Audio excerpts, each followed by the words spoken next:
étudier aux États-Unis, le rêve de pas mal de personnes.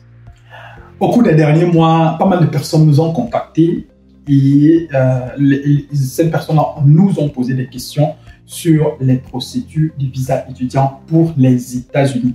Alors nous avons décidé de commencer également aussi à parler de ce pays-là ici sur notre chaîne sur Parlons Voyage. Donc si tu me découvres pour la première fois, je suis ravi de t'accueillir ici sur Parlons Voyage. Ici, nous ne parlons que de tout ce qui tourne autour des voyages. Et puis donc dans cette vidéo, je m'en vais te donner 3 secrets qui vont certainement te permettre d'avoir ton visa pour les États-Unis. Si tu n'étais pas au courant de ces secrets-là, regarde cette vidéo parce que cette vidéo, elle va justement te dire ce que tu dois savoir sur ce que tu dois savoir avant même d'engager ta procédure, ce à quoi tu dois prendre, les éléments que tu dois prendre en considération pour pouvoir lancer ta procédure de voyage. Donc voilà. Maintenant, si tu es peut-être aussi intéressé par d'autres pays, n'hésite pas à aller sur notre chaîne. Nous avons déjà produit pas mal de vidéos sur l'Allemagne, sur la Russie, sur le Luxembourg, sur la Belgique, sur la France. Et bientôt, nous allons certainement produire des vidéos sur d'autres pays, notamment l'Espagne, l'Italie, etc. Donc, installe-toi et au cours des 10 prochaines minutes environ, je m'en vais te dire tout ce que tu dois savoir pour pouvoir obtenir un visa étudiant pour les États-Unis à partir de 2023 ou 2024.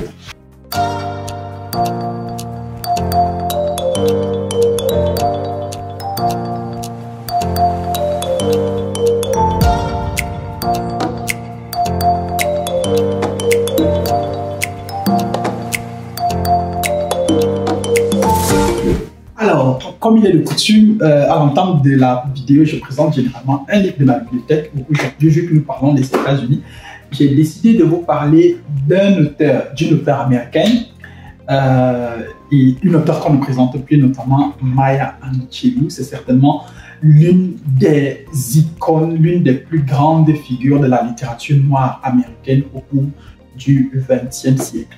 Dans ce livre mythique, certainement son meilleur succès, Je sais pourquoi pleure l'oiseau en cage, Maya Angelou me replonge ici dans la complexité d'être noir dans une société américaine. Toi qui veux étudier aux États-Unis, toi qui viens d'Afrique forcément, ce sont des choses qui sont dites dans ce livre, sont des choses que tu devrais certainement connaître pour savoir exactement dans quoi est-ce que tu t'engages, toi qui souhaites vivre aux États-Unis, toi qui aspires vivre aux États-Unis demain. Ça, c'est un livre que je te recommande vivement. Alors, entrons dans le vif du sujet. Étudier aux États-Unis, 3 secrets. Mon premier secret repose notamment sur le ranking des universités. Alors, tu dois savoir une chose, c'est que les Américains sont trop élitistes. Les Américains sont une société, les États-Unis sont une société très élitiste. Et donc, sur cette base-là, les universités sont classées par ordre, du moins, il y a un classement des universités.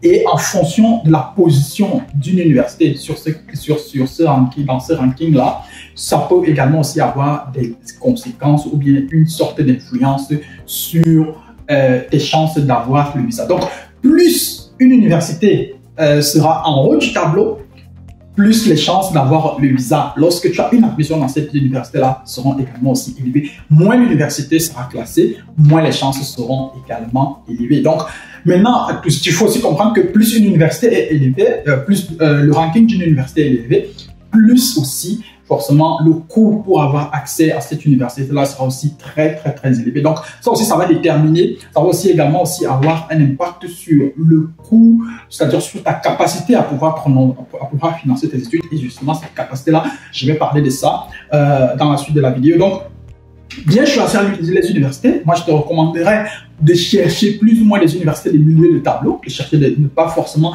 bon, en fonction de, si tu es un génie, tu peux peut-être aussi viser les universités comme Harvard, c'est pas interdit, mais moi je te recommanderais beaucoup plus les universités des milieux de tableau. Donc ça, ce sont des recherches que tu peux facilement faire en moins de 5 minutes, tu peux avoir cette information là sur Google, c'est-à-dire ranking des universités américaines en 2022. Si tu tapes ça sur Google, forcément, tu auras des tonnes et des tonnes d'informations. Donc, je dis ça, je ne dis rien. Si tu veux étudier aux États-Unis, ça, c'est le premier point qui, selon moi, tu devrais prendre en considération avant même de commencer à chercher l'université où tu voudrais aller, etc., etc. Deuxième point à prendre en considération si tu veux étudier aux États-Unis en 2023 ou en 2024, c'est ton profil. Notamment aussi justement, ça fait partie par exemple des points qui, lorsque quelqu'un m'écrit pour la première fois, je lui demande toujours vous avez quel âge, vous avez quel niveau de langue, vous avez quel certificat de langue, vous avez quel niveau d'études. À partir du moment où j'ai ces informations-là, je demande toujours vous avez eu quelle moyenne peut-être au baccalauréat, en licence, en master. Et à partir de là, j'essaie plus ou moins à mon niveau de déterminer la faisabilité du dossier en fonction de ce que veut la personne et en fonction des informations que j'ai à ma disposition. Et donc du coup, ton profil va jouer énormément sur la faisabilité de ton dossier. Donc, notamment tes notes. Tes notes au cours des études antérieures, que ce soit au secondaire, que ce soit au supérieur. C'est-à-dire si tu as déjà une licence ou un master. Donc, là, ce sera un point extrêmement crucial. Et donc, malheureusement ou heureusement, ici, ça, ce sont aussi des facteurs que tu ne pourras pas forcément modifier. Parce que si tu as eu ton bac en 2017, tu as eu ton bac en 2017. Si tu l'as eu avec 12 de moyenne, tu l'as eu avec 12 de moyenne. Si tu l'as eu avec 10,00, c'était avec 10,006, c'était avec 15, c'était avec 15. Plus tes notes seront élevées, plus tu auras également aussi les chances d'avoir le visa. Vu que nous sommes sur les États-Unis, le deuxième critère ici sera certainement aussi l'anglais. Quel est le niveau d'anglais que tu présentes lors de ta demande de visa? Peut-être même encore lors de ta demande d'admission. Ce sera un point extrême, ce sera un point crucial ici. Maintenant, bon, c'est vrai aussi que tu peux aussi aller aux États-Unis pour étudier en français, pour étudier en allemand. Ça, c'est bel et bien possible, mais forcément, les chances seront aussi réduites en fonction de ce que tu veux étudier et en fonction de comment est-ce que ça cadre avec ton profil. Mais donc, quel que soit X, ton niveau d'anglais va forcément influencer sur ta demande de visa. Donc, avant de te lancer, moi, je te conseille également de prendre du temps pour faire des cours d'anglais. Notamment, nous proposons des cours d'anglais, que ce soit des cours en présentiel ou des cours en ligne. Vous pouvez me contacter et on verra ce qu'il y a lieu de faire dans votre cas. À côté de ces cours d'anglais-là, il y a votre cursus, c'est-à-dire, qu'est-ce que j'entends par votre cursus? À côté du niveau d'anglais, c'est-à-dire, on peut par exemple vous exiger d'avoir un TOEFL, IBT par exemple, et d'obtenir minimum 95 sur 120 ou 85 sur 120 ou 100 même sur 120 en fonction de l'université. Les exigences ne sont pas forcément les mêmes. Maintenant, il y aura aussi un facteur qui sera forcément lié aux notes, ce sera le facteur lié à votre cursus. C'est-à-dire, est-ce que votre cursus est logique? Est-ce que votre cursus est plausible?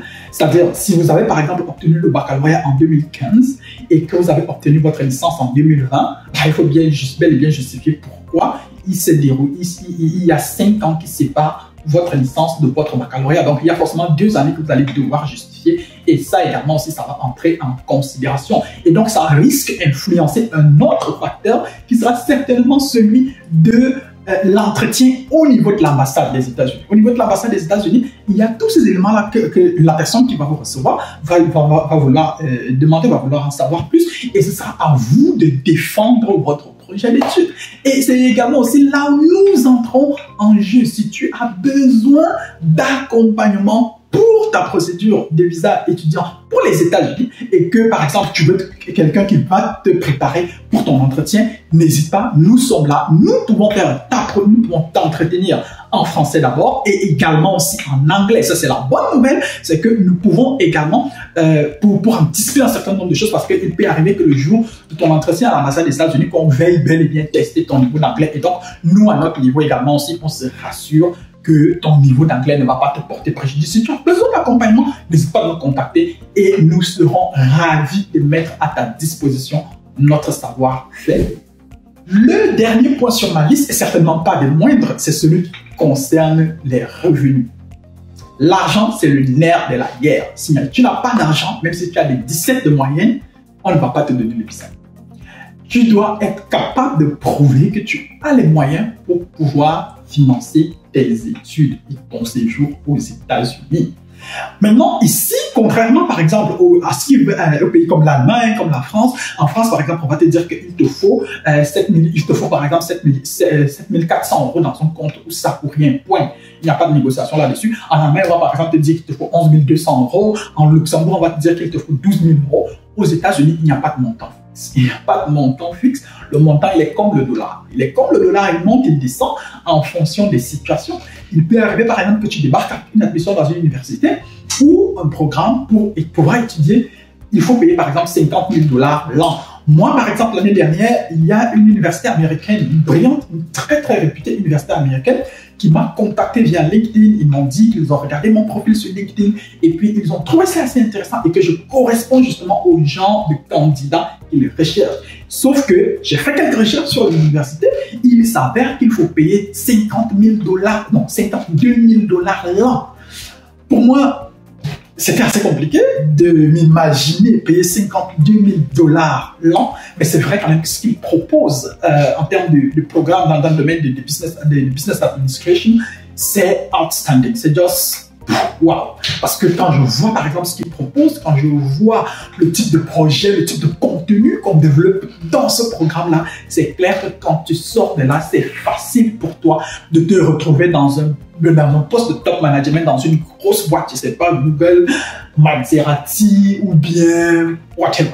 Donc, mais bon, ça c'est juste une parenthèse. Donc, les revenus seront extrêmement importants ici. Tu dois avoir les revenus. Maintenant, si tu n'as pas d'argent, si ta famille n'a pas d'argent pour pouvoir prouver que quand tu vas aux États-Unis, tu as de l'argent disponible pour pouvoir financer tes études, alors il y a aussi la possibilité de passer par de chercher des bourses d'études.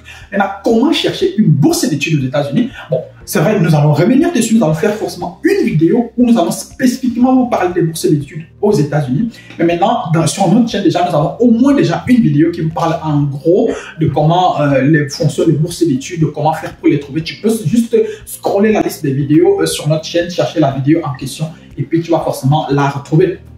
Donc, les bourses d'études, si c'est possible. Et aux États-Unis, il y a des tonnes et des tonnes de bourses d'études. Les bourses d'études sont généralement thématisées. Donc, les bourses d'études aux États-Unis, elles sont généralement thématisées et beaucoup de structures et beaucoup de personnes privées ont des bourses d'études aux États-Unis. Il faut juste chercher en fonction de ton profil.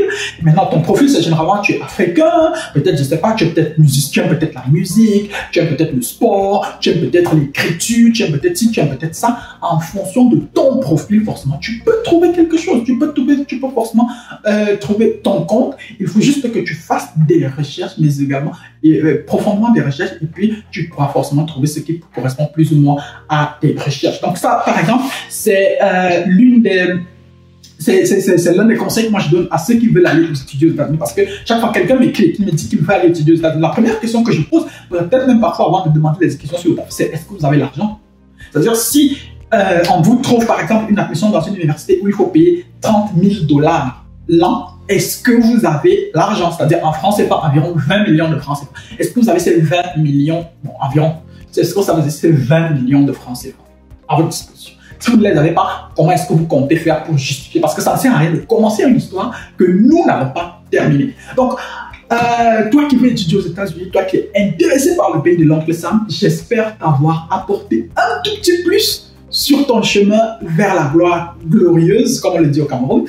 Et j'espère que tu as aimé la vidéo, j'espère que tu as retenu 2-3 trucs seulement. Si tu connais des personnes qui sont intéressées par les études aux États-Unis, n'hésite pas à partager la vidéo avec ces personnes-là, c'est gratuit. Si tu n'es pas encore abonné à notre chaîne, n'hésite pas juste à t'abonner, ça nous donne la force, ça nous permet de continuer. Et c'est ça justement aussi qui nous motive, savoir qu'il y a toute une communauté derrière nous qui compte, qui aime ce que nous faisons, et puis nous serons toujours là pour vous. D'ici à notre prochaine vidéo, porte-toi bien des choses à toi. Ciao, ciao.